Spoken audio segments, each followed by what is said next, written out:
Empire.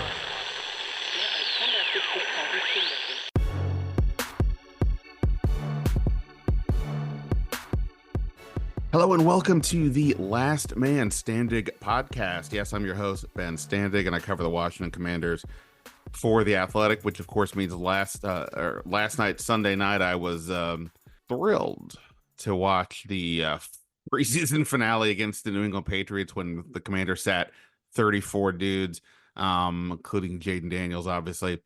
Nonetheless, there's some interesting aspects of the game that it may impact what's about to come, and that is the initial 53 roster will be due by Tuesday at 4 p.m. So we're going to go through that and some other notes. My 53 is up on The Athletic, and we'll talk about all that. And here with me to go through that and play sort of the moderator to my lack of coffee brain is Mr. Mike Smeltz.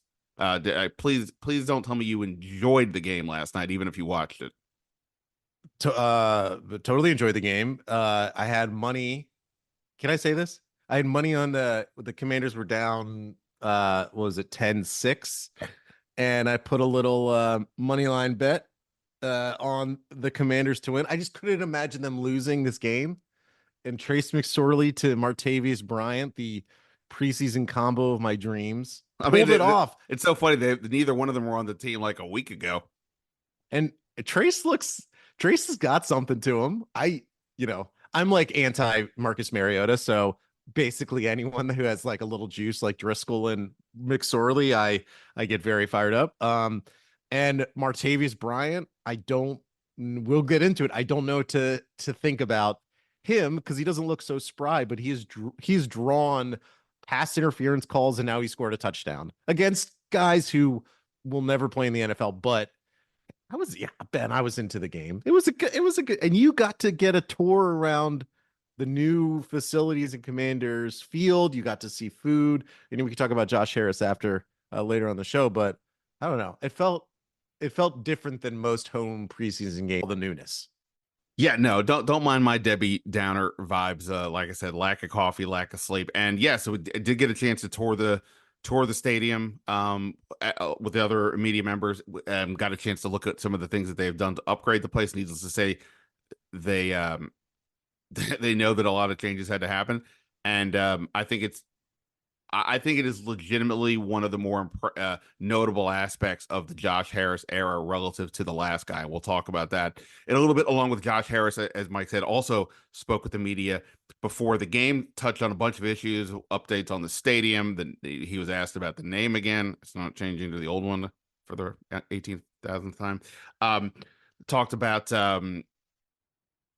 his view of Jaden Daniels, the team looking for a new team president and more. So we'll get to all that after we get through the roster stuff. Also, a reminder, this is the week where the Standig room only feed is going away. I'm going to have to pour one out myself over here because it's been a great ride for that feed. But it is, as you know, a change has been made. Had to put that one on waivers, and it's going to clear waivers this week. So the Last Man Standing feed will be the only one to hear me on these podcasts. So make sure you go subscribe to the new feed. A lot of you have done that over the last few weeks since I've made the announcement. I really appreciate that. So again, if you want to keep hearing what's going on here, you want to go check that out.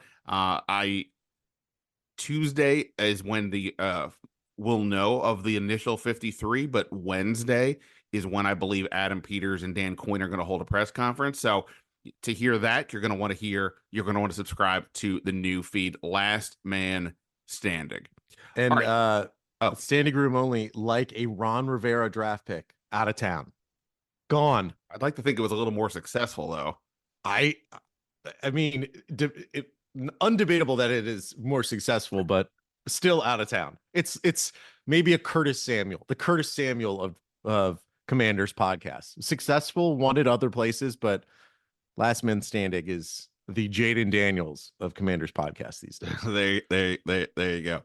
All right, and of course, as I said, The Athletic. Oh, one last thing you hear. Not only do I have a 53 up on the Athletic. But I do believe that there is a new subscriber sale this week.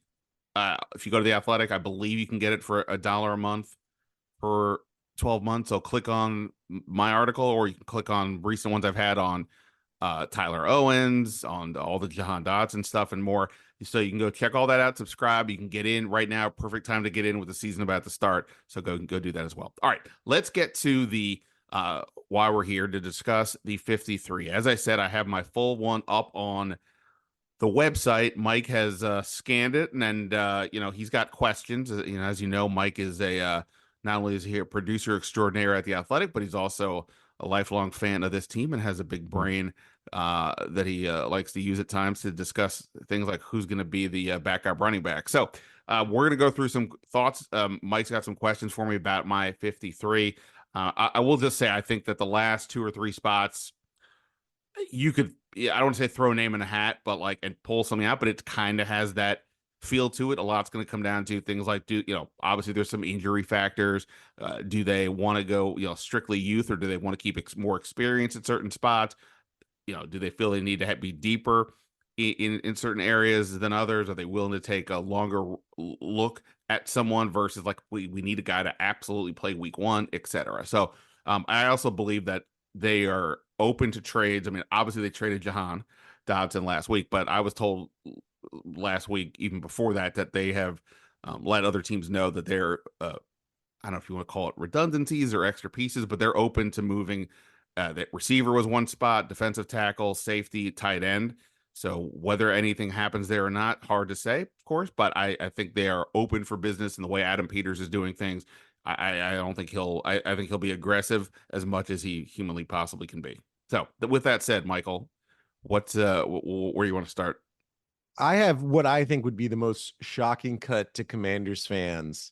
And now, if you've been following this show, people who cover the team, maybe it's not as shocking, but I think from a fan who's just sort of unplugged a little bit, thinking maybe more about Jaden Daniels, what you're thinking about at safety, there's a prominent name who you do not have on the 53, someone who was kind of like a gem of the Ron Rivera draft classes in the past, Derek Forrest.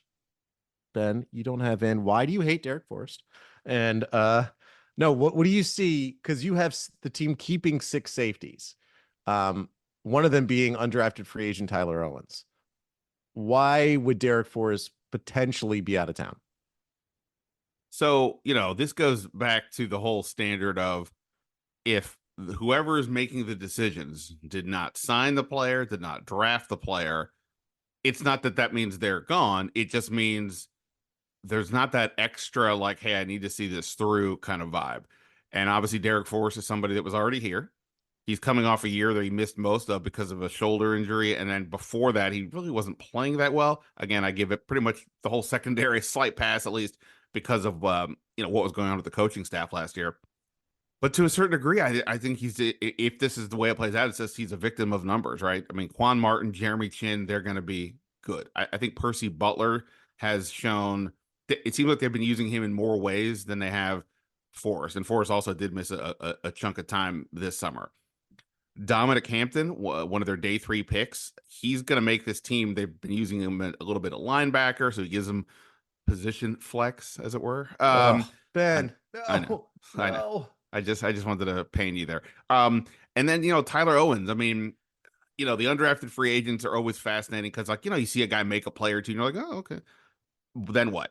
Well, in his case, it's just been a constant. He has been making plays week in and week out. He's super physical and aggressive on special teams. I wrote about him the other day, and he's got a really wild sort of backstory in terms of his, not backstory, but his history of flashing his athleticism is wild. Did you see the video of him catching a bird with his bare hands? I did see that in your story. Yeah, it's freaking crazy. And it's weird. It looks like a wizard. He looks like a Harry Potter-esque wizard. And also I enjoyed his takes on obviously the planet and sure. All that. I mean, I support a view of things differently, particularly if you're 6'3", run a 4.4, and have a 41-inch vertical. I'll support whatever view you want if you can play. But he's interesting because, like you said, he's never really been that productive in college. Like he's an ultra athlete who's never been that good. It makes you wonder, is he a standout because of athleticism's kind of on display and he's not playing real games? But even in the preseason games, he's flashed. Like it's not just these things where we hear about these training camp legends that don't play well. Like he has made plays in the preseason. So I'm with you where that is interesting. But And you his just athleticism is just insane. I mean, if you haven't seen the story, his standing broad jump at the combine, there's no official, I guess there's no official world record on this because it's not an Olympic sport anymore. It used to be 100 years ago, literally. But he came within 1 inch of the unofficial world record for the standing broad jump, which was set by Byron Jones at the 2015 combine, I want to say. and I remember the Byron Jones because that was at the time when standing broad jump was, and it still is, but like was like, you know how like the drills within the combine become very fashionable because probably because Bill Belichick says Yeah. that's what he cares about. The Byron Jones standing broad jump, for people that don't know, Ben, the broad jump is where they're standing flat at a line and simply jump as far forward as they can, it being a sort of indication of clear explosiveness, right? That was Tyler Owens, essentially. Yeah, then combine it with, he said he had legitimate intentions of trying to set the combine record for the 40, and you're like, well, he in his first, as he went to go, he pulled up with a little bit of an injury. Uh, he doesn't know what his exact 40 time is, but if you go back and watch, I want to say it was the Miami game.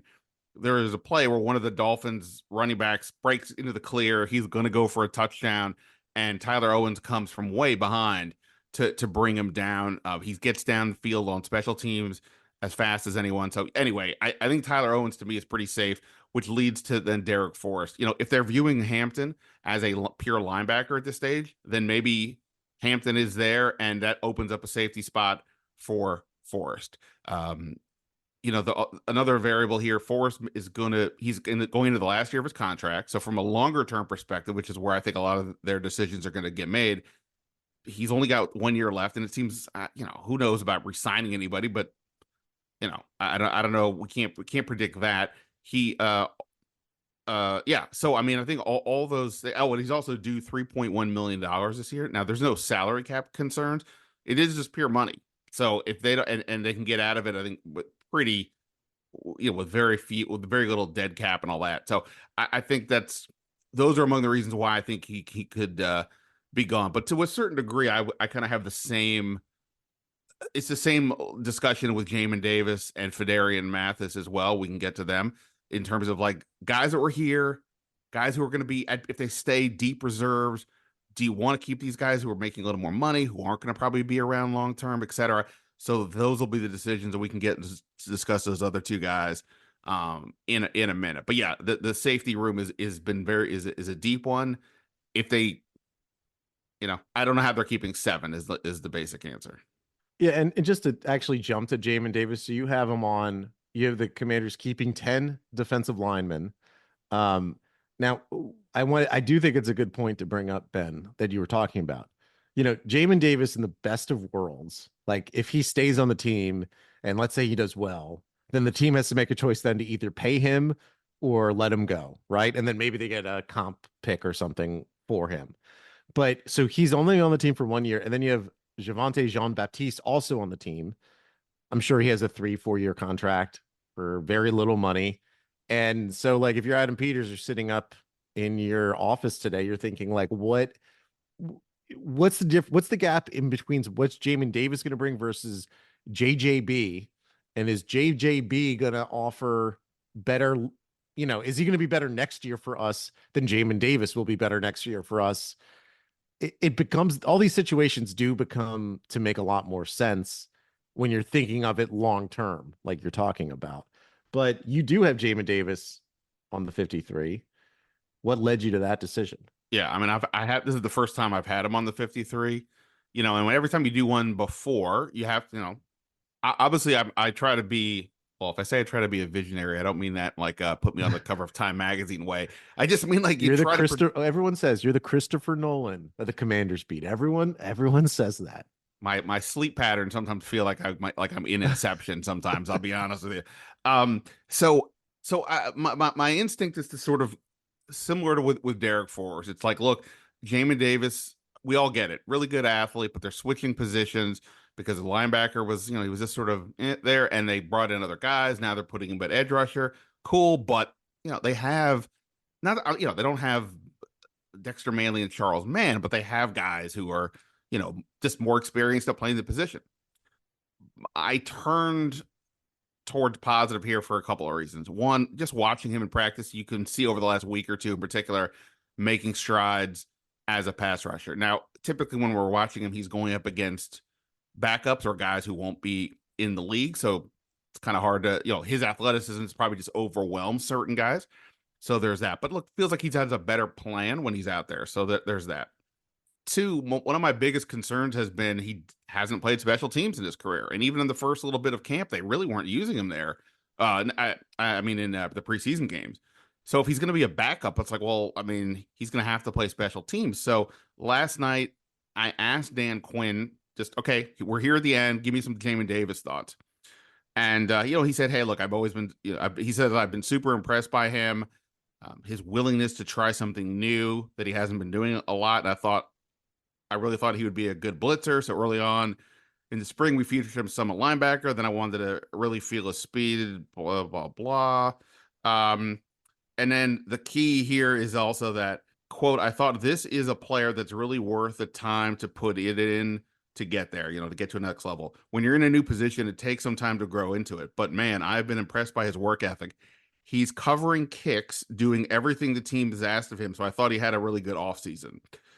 So, and then he goes, even with some changing positions, we'll flex him at backer as well, but he's willing to start to come on as a defensive end. So, you can't always assume that like Dan Quinn is dropping breadcrumbs or he's just sharing the honest truth somewhat unintentionally, but by discussing specifically him returning kicks and will flex him some at backer as well, suggests that they're viewing him as making the team. That we can also remember here, of course, that Jordan McGee is going to start the year out after he had a procedure on his a meniscus procedure recently.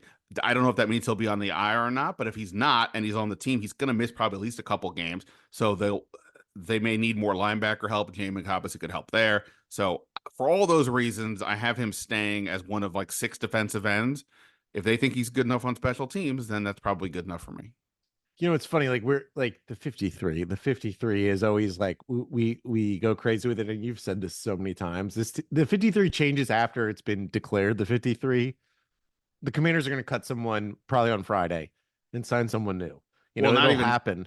Not even that. Like they have the number 2 pick in the waiver order, and it's a borderline lock that they're going to use it. Now I don't know if they could make multiple moves, but it's a pretty guaranteed lock that they will use that for something.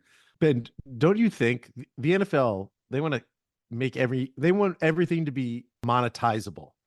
And I swear to you, if they put on the draft show, the waiver post 53 draft show, I would watch to see if the Commanders did something. If they, if like, remember when the NBA expansion would happen and then there would be some bad contract that would float out there. Yeah. And you'd be like, oh my God, is the new team going to take this person? Like I would be locked in if I don't know what position. I think it would be wide receiver, maybe offensive tackle. I would be locked in to see who the Commanders take at number 2 in the waiver wire.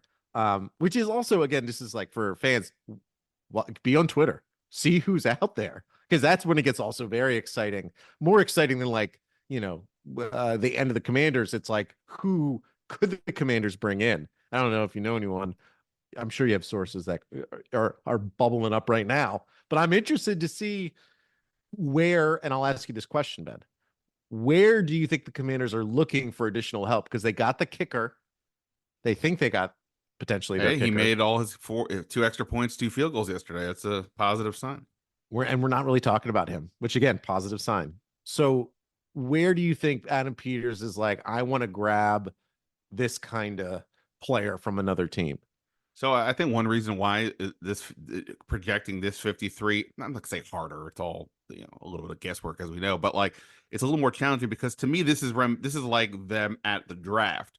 We can sit there and say that they have these concerns and these needs, and then what did they do in the draft? They addressed a lot of them, but mostly in a best player available kind of a way because this roster is still got a long way to go. More than half of last year's squad is gone. There's going to be more familiar names gone. Even Josh Harris yesterday, when we spoke to him, and he obviously also owns the 76ers and the Devils. The Sixers are, obviously an NBA contender. And he's like, look, we have those teams. And he was talking about difference makers and the importance of having one, obviously Jaden Daniels being the potential one here. And he's like, look, well, that team, because we have Joel Embiid, essentially, we're going to be a contender. This team, meaning the Commanders, we're not there yet. We're building towards that, but we're not there yet. So I don't think the goals are real, or like they're not like unrealistic with where they're at. So to that point, I don't know that they're going to be like, well, we have to get this position. Like, I mean, yes, they could use size at receiver if they don't keep Bryson Tremaine or Martavis Bryant. So there's that. Not to mention just more help in general. Offensive tackle, not even so much a starter because that's going to be borderline impossible to get, I would say, on the practice squad. Or sorry, off of waivers.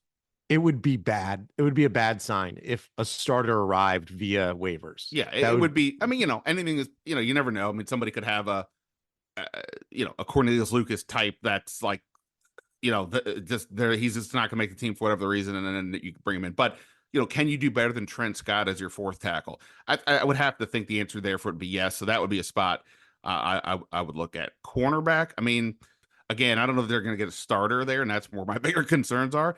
But the sixth cornerback, I think that's a position where you could still make some changes. And then again, what happens with is Johnny Newton ready to go for week one? Things like that could factor in. So I think we know the obvious positions: receiver, offensive tackle, corner would probably be the most logical ones if they're going to add help. But again, I just think Adam Peters is probably going to look at this and say, anybody I think is better than what we have and is a long-term play, let's absolutely consider it. And I think I'm going to flip this around on you, Ben.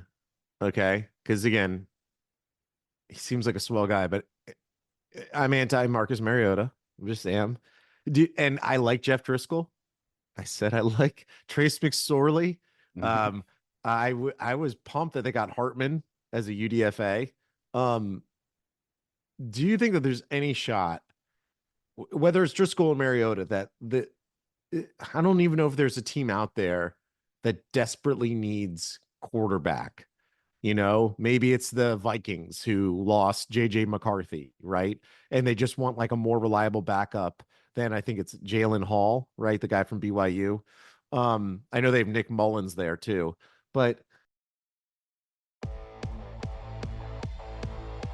Hey everyone, Bram Weinstein here, play-by-play voice of the Commanders and founder of Empire Media, and we are so excited that Ben Standig has come along and joined us with Empire with his awesome podcast, Last Man Standing. I wanted to tell you about our two other primary shows, and selfishly, mine, The Bram Weinstein Show, which can be heard on ESPN 630 in DC from 11 to 12, but then becomes a podcast that goes up immediately at 12 o'clock, 5 days a week. Some of the best Commanders and DC sports coverage you're going to get. So if you love Ben's show, check out mine as well. And also don't forget to check out the John Keim Report from Empire Media as well, the ESPN Insider. We are bringing you the best Commanders coverage all season long. Be sure to subscribe to all three of our Empire shows, Last Man Standing, The Bram Weinstein Show, and the John Keim Report. Do you think Mariota or Driscoll, there's any value in these guys? Or do you think this is a little bit of like, we just watched them and we watched Driscoll in preseason and we only watched the Commanders, so we think he's probably better than what the rest of the league thinks? Yeah, I think there's always that aspect of it. For all that we talk about, you're going to let a guy go to waivers. There's really not that many players who actually get claimed. I mean, very, very small percentage relative to the amount of guys that'll be out there. Quarterback's obviously a different spot.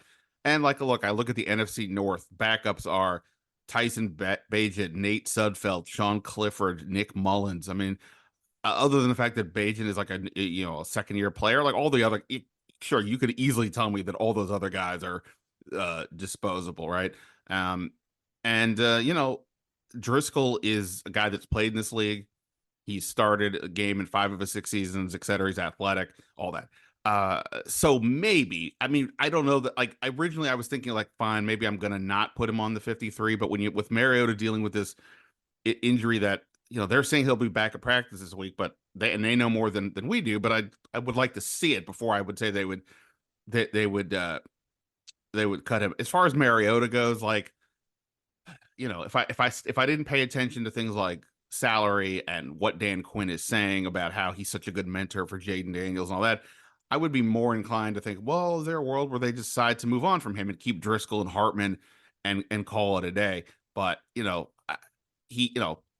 Mariota obviously has played a lot in this league. If you had to, in a pinch, go to somebody, for what this position is, sure. I think if I'm down 10 points, I might be more interested in going to Driscoll because he's more aggressive throwing. But so no, I guess my short answer is no. I doubt that these other teams are going to definitely jump on them. On the other hand, you can never have enough quarterback options, as we've seen. And look, Adam Peters is the guy who was on the 49ers when they had their top 2 quarterbacks get hurt in the NFC Championship game, and they were playing Christian McCaffrey at quarterback, and they've changed the rule now where you can have a third guy enter without him being on the initial active right away, on game day, but he's got to be on the main roster. Can't be on the practice squad at that point. So those are the things where I think keeping a third makes sense for them where they are right now.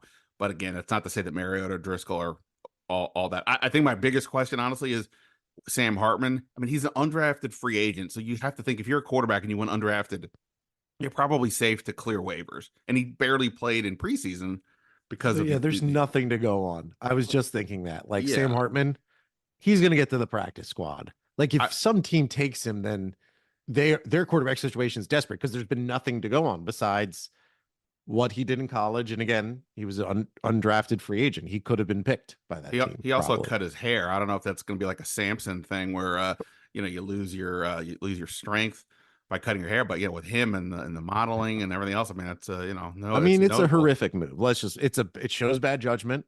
It's akin to Felicity, the classic J.J. Abrams TV show. Sure. With Carrie Russell when she cut her hair. It was an absolute disaster. And it's a disaster that Sam Hartman, one of the most beautiful men in America, would choose to switch up his look. But also, again, I like Trace McSorley. I like, and they showed on, I don't know if you watch how much you can see at the broadcast when you're in the press box, but they showed the childhood footage of Trace running in his Redskins uniform. And I'm like, oh my God, my heart is so warm for that. Well, I will say this. Yeah. If they decide that, because they want to open up another spot and they only keep 2. And so to say it's Mariota there. Trace McSorley was on the street for a reason. He's going up against the backups to the backups in these games. So we all have to factor that in. But he has played in the league. He has played for Cliff Kingsbury. So hypothetically, if you're even borderline worried about Mariota or just want something else, you could put McSorley and Hartman on the practice squad, right, as a way to have a guy who's at least played in the league if you get that desperate. But obviously it's that desperate. I just can't see it otherwise. Well, Trace was throwing dimes, okay? And it's funny. I was at the beach this weekend, Bethany Beach. Shout out Bethany Beach. And there were a mom and a son throwing around a football. And she should have been a Jim Zorn era quarterback. I mean, she was throwing dimes to her son. And I said to my wife and our friend, and I said, that mom's throwing dimes out there at her son. And they both gasped, thinking that the mom was throwing coins at her child. That's what when they heard dimes, they didn't think what we in football would call accurate passes. They thought a woman was throwing tiny coins at her child, and they were terrified. And then I had to explain why dimes would be good, and it was lost. The police were almost called to Bethany Beach because there was child abuse going on. A mom was throwing dimes at her son. Wow. If Can the I ask mom was you? Kelsey Plum, I would imagine I would think the actual football dimes, um, because of the way It was because of her plum arm. like. It was Yeah. certainly plum like. Okay, two position groups I just want to ask you about. Okay. Um, Wide receiver and running back. You have an interesting inclusion in your 53 for the Commanders. Actually, have two interesting inclusions. Um, the third running back spot has been a weird mix, unclear of who came out ahead. But if you watched the game last night, someone stood out a little bit. You have Michael Wiley and Kaz Allen in your running back room. What led to that thinking? So, all right, let's start with the there. Okay, so obviously I've had some success with NFL mock drafts and such, and Yes. the reason I mean, why just you've won with 3-time mock drafter of the year for the Huddle Report something like annual that. mock draft contest. I'm downplaying myself because that's what I do. But anyway, part of the reason why I've always thought that I maybe have a better feel for some of this is like I don't go into this projecting my own thoughts like, oh, this guy is better than that guy, and therefore he'll go 10th instead of 18th or whatever the deal might be. And I kind of cheated here. I kind of went against that here a little bit. A lot of people are saying Jeremy McNichols is the third running back.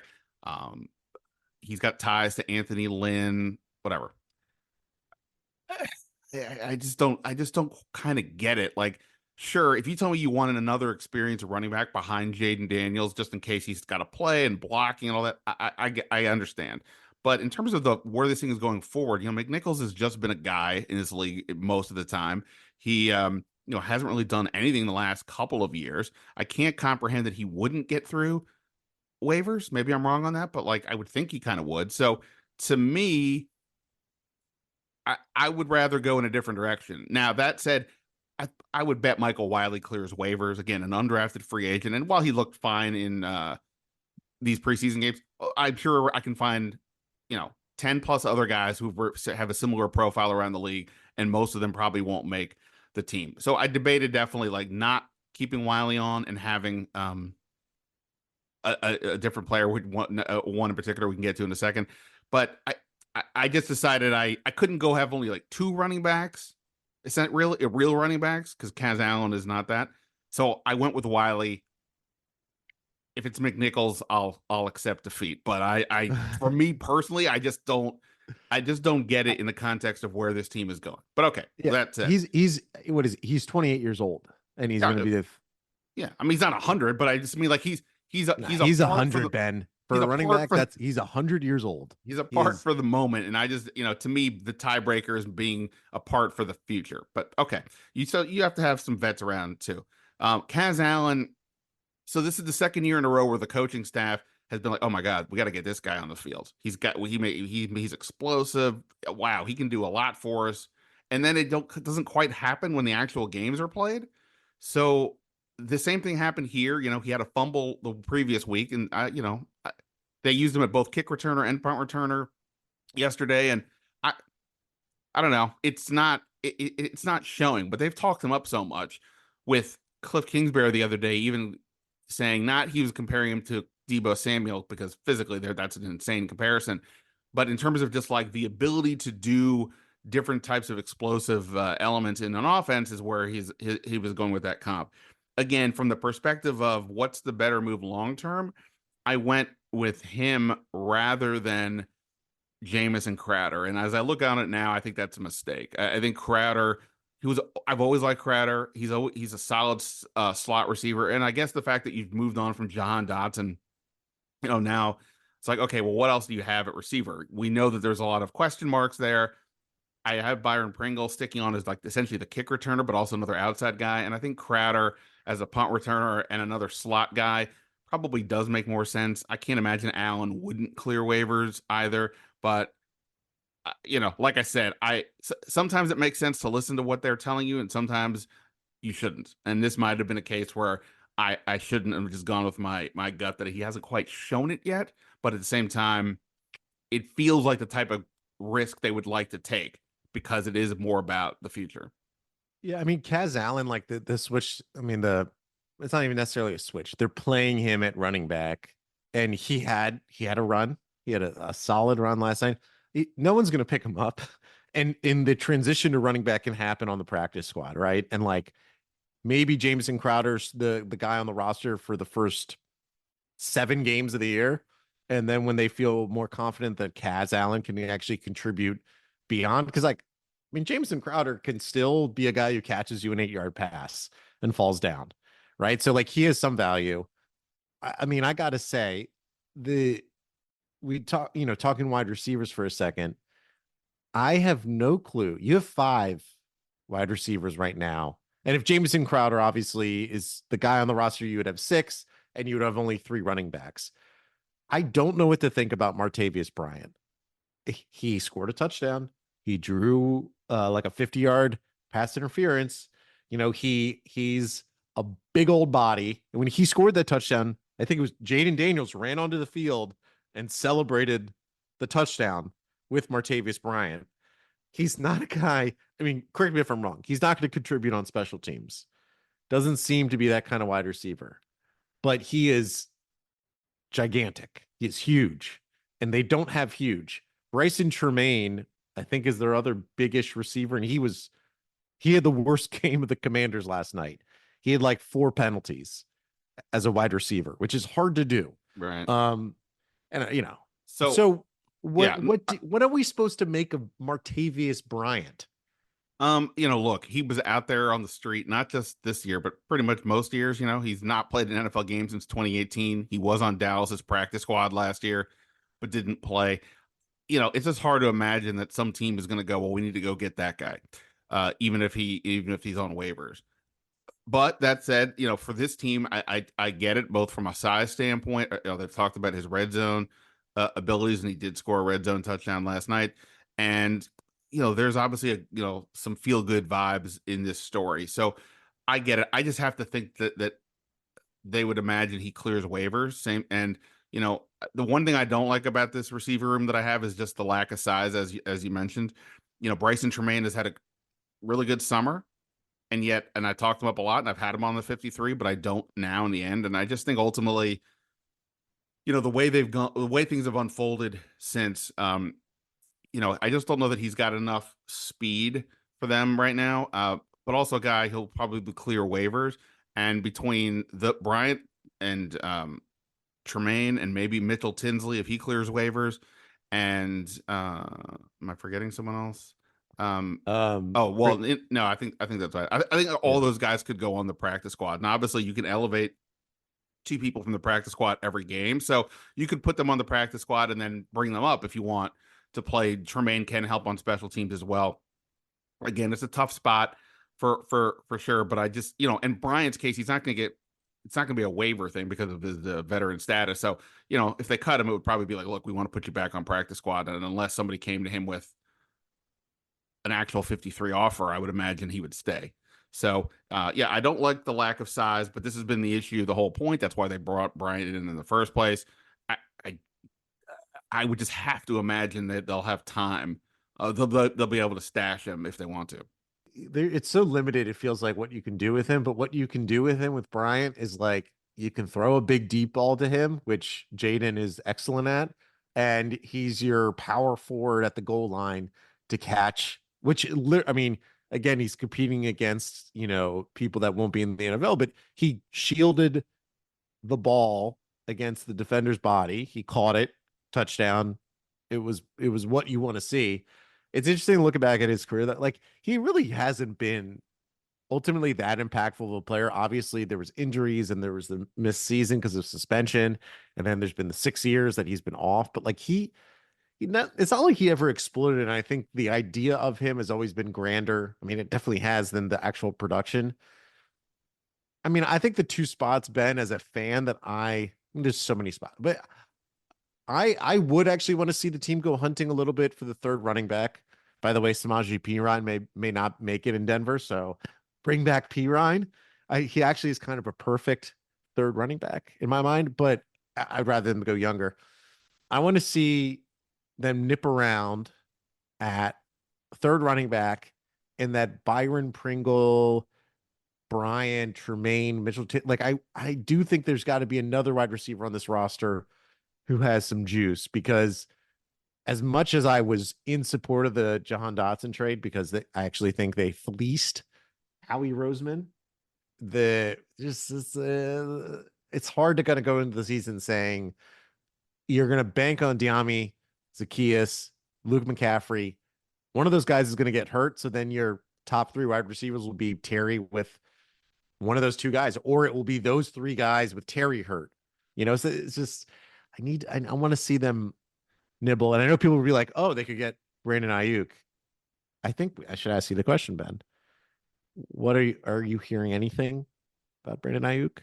No. I mean, is the trade going to happen? If tomorrow? as we've learned, the Peters front office doesn't say much. So not just to locals, but to nationals too. So not hearing anything doesn't necessarily mean anything. But at the same point, if they haven't done it by now, then what are we doing? Like I don't. Again, I've said this before. I know people disagree with me, and all I can say is you're just unbelievably wrong if you think that building a team around 2 high-price paid receivers in which you have to get the second receiver by trading future picks for a team that had the second worst record in the league last year. I just don't see how any of that makes sense. You need to, especially this team needs tackle, edge rusher, corner next offseason. Those are premium positions, more important than the second wide receiver. So in theory, no, you don't need to have 2 stud receivers, but yeah, draft some that, they did get McCaffrey, but I mean, spend more. So no, I don't see that it makes any logical sense for them to do it, and nothing that they have done this offseason suggests that they're even thinking about that, other than, hey, you always look around to see what's the offer. Obviously, Adam Peters knows Ayuk because he drafted him, et cetera. So no, I don't see that happening. But yes, I agree that, the good thing about receiver is there's so many guys who have talent in the league. It's just a matter of finding the right one for your spot and what can you maximize out of them. So they should have a few good options, I would think, on waivers. And yeah, it won't surprise me if they end up doing something there. I don't see the big splashy deal.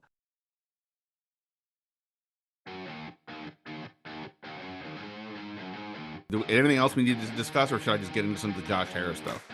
Well, I just think people should read your story because there's more nuggets in there than just like what the names are.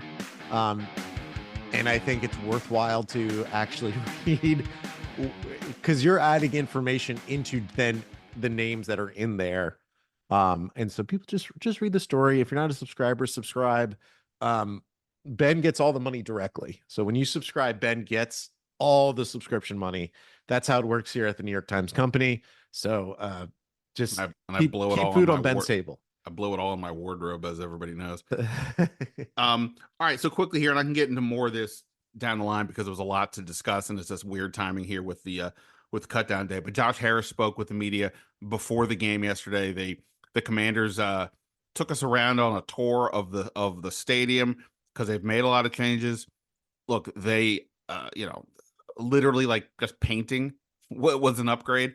A lot of different food options. They have this feels like something you would like to hear. They have these now frictionless marts all over the place in which you basically just like walk into like the way you would normally. You walk into the down the little aisle there, and you walk in, and your I think you just like your credit card gets scanned.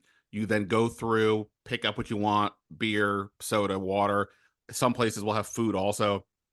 And then you just walk out. There's not like anybody there. And I guess it somehow reads the card on the way out. But this should, they believe, help time of being in line, which is always a massive annoyance for anybody at these places. So they've made a conscious effort to do that. They had a lot of fancier food options, at least on the club and suite level that we got to sample. The shrimp and crab egg roll was very good. I tried the burger. That was pretty good. So all that is happening. And there's other stuff too throughout. I shouldn't say I hope, but I would imagine if people aren't being overly cynical that they'll see there was upgrades and progress, and more importantly to me, there was intention to do this. I think for all the things that Dan Snyder did that we've all criticized him for, and I'm just talking about the football part, I'm not talking about the unseemly aspects that are all heinous in their own regards, but like in terms of just the football stuff, the fact that he just chose to not invest both in the stadium as well as the facility in Ashburn is really like reprehensible as an owner. It goes to show the lack of care. You can go out and spend. This is what drives me crazy when people talk about, well, the owner spent a lot of money on this guy, is spending money. No. That's like the basic. In leagues, you have to spend a certain amount of money. What you don't have to do is do anything for your stadiums. He chose not to. And even though Josh Harris is actively looking to get a new stadium, it's going to be several years. He said that 2030 is still a realistic target. That's a long time to wait. And you got to, bring the fan base back. So they are trying. And I'm not here to, do a PSA for them. I'm just saying it's obvious that they're doing. I think they did make some interesting choices that if I was a fan, I would be intrigued by. Some of the basic stuff, like getting in and out for food so you can get back to your seat. I think is a good deal. There's also, like, if you got a lot of money, the suite situation is a lot better. Now they have a lot more, so all that's good too. We saw the Tunnel Club where you can, as a season ticket holder, pay extra, and you can get down there right by where the players come out of the locker room to run onto the field, and if you're lucky, maybe they'll high five you. But so they know there's a lot more to do, but I think that to me is a no. And this is also, they've made a lot of changes over in Ashburn, players lounges and some other things they've done to try to help the players out. So I give Harris a lot of credit for those things. Just a couple other quick. Oh, go ahead. I mean, and just to even look at it, like, one, here's some inside information, Ben. Here's me putting on my reporter hat. I had exclusive photos from someone on the inside of what that Tunnel Club looked like just 2 weeks ago. And there was drywall everywhere. Nothing was painted. It looked like it would take, if this was renovations on your home, it would take 6 months to do. And they got it up and running 2 weeks later. And it just shows a sense of urgency. Now, all this, like, to be cynical, is like a lot of this is money-making stuff, right? Like the 1932 club, they talked about how it sold out. That's great. I want this club to make money, because if the club is making money, it's being invested in properly, hopefully, even though it was making a lot of money under Snyder, and then it completely tanked by the end. The one thing, and Ben, next time you talk to Josh Harris one-on-one, because I know you guys communicate all the time, and he's constantly asking you for advice, they have to do something about the beer prices. The beer prices, there was a shot, yesterday, and you were probably there. I forget where it was. It was the 1932 club, or no, it was the frictionless market, right? The frictionless market. What a term. I think it was like $17 for a beer. Come on. We talk about ingress and egress. We talk about suites. We talk about all the changes being made. $17 for a beer is criminal. And I know there's only so many changes they can make, but I want Josh Harris to listen to this right now, Ben. I want him to hear, you know how you would gain back the love of fans? There's many things you could do. Some say, bring back the Redskins name. Oh, make the jerseys more akin to what they look like back in the Redskins era. Oh, declare you're going to move the team to RFK. You know what's actually going to have a tangible impact on people? Lower the beer prices. There's no reason anyone should be paying $17 for a beer. You know what drunk people do, Ben? They buy food. They make irrational purchases. He is limiting the irrational purchase market by keeping beer prices so high that what it does to me as a cheap man is it makes me drink before I get to the game, and I get in the game and I maybe have money for one beer. Let's drop those beer prices. At least give me a canned option for like $9, like a Keystone Light. Give me a Keystone Light can for $9. This $17 for export beer or import beer. All the beers brewed here in America. Anyways, we're not really putting it on a boat, a wooden ship being shipped across the Atlantic to get to Commander's Field. It's all being brewed here. Yeah. Just I hear it. I mean, look, you need to tell him, Ben. This is priority number one for you coming up. I'm on it. We'll get into, as I said, I'll get into some other aspects of what Harris had to go through, but he said, look, in terms of the name, everybody always wants to know about that. He made it clear for the 80th time they're not going back to Redskins. But that, he's like, look, and again, I've tried to explain this to people. It's just not the number one priority right now. And I thought he gave a pretty interesting reason as to why. It's like, look, one, he had to fix all the football things. Clearly, they've made a ton of changes there. Two, the stadium is a bigger deal than the name. I know for some fans they'll be like, that's insane. It's not. For the reasons like you're complaining about the beer price, I get it, but it is all about making money and also having a better environment for fans. So you got to get that going, and they're still in that process of trying to figure this out. But the other thing he said, which I thought was interesting, is one of their goals right now is to unify this fan base, right? Like, it's been obviously a lot of people disappeared, went away. I know several folks who've decided to come back now that they were staying away for years. And he wants to, find ways to be unifying. Winning would be obviously the biggest reason, right? The biggest factor. But then a name change discussion is actually the opposite of that, because for all the people who hate Commanders, you got to tell everybody then what's the name that would work that get the majority of people on board. And whatever you want to tell me, it's not true. It's like, there's no answer that is that definitive. And I think that's what he's trying to say. Like, that's a conversation we will have. It is not the right time for that, because we're trying to bring everybody together and like, just every time I mention this, my comments on Twitter, people, get so irate over this topic that it is not the right moment for them to do it. That's what he said, and I would agree with that. But that said, we'll have more to discuss there. Talked about looking for a new team president. He's happy about Jaden Daniels, of course, and some other stuff. So we can get to more of what Josh Harris had to say in a later podcast. But Mike, appreciate you taking this journey with me through the 53 and other matters. They are going to, by 4:00 Tuesday, they have to announce who's on the 53, and then there are going to be surely waiver claims on Wednesday. So my thought at the moment will be I'll probably do a post initial 53 podcast, and then another one once we hear from Adam Peters and Dan Quinn about whatever happens on the waivers. So that is it, Mike. Again, appreciate it. And go follow Mike on find him on LinkedIn at Mike Smeltz with a Z at the end on X, Twitter. And you can, if you want to do a crowdfunding so you can buy a couple beers at the game, we can look into that. Yeah, drop the beer prices. That's all we need to do. Thanks, Ben. All right. So appreciate it, Mike. And again, this is another reminder. So the Last Man Standig podcast is where you're going to want to get. The Standig Room Only one will be going away this week. So again, make sure you subscribe so you won't miss these upcoming podcasts we have going on. And I look forward to everybody staying aboard. It's been great. Great response, as I've said. And, it's not fun if I'm just talking into the void. So the more of you coming, the better it is for all involved. But for now, that is it here. Ben Standig and Mike Smeltz signing off. Until next time.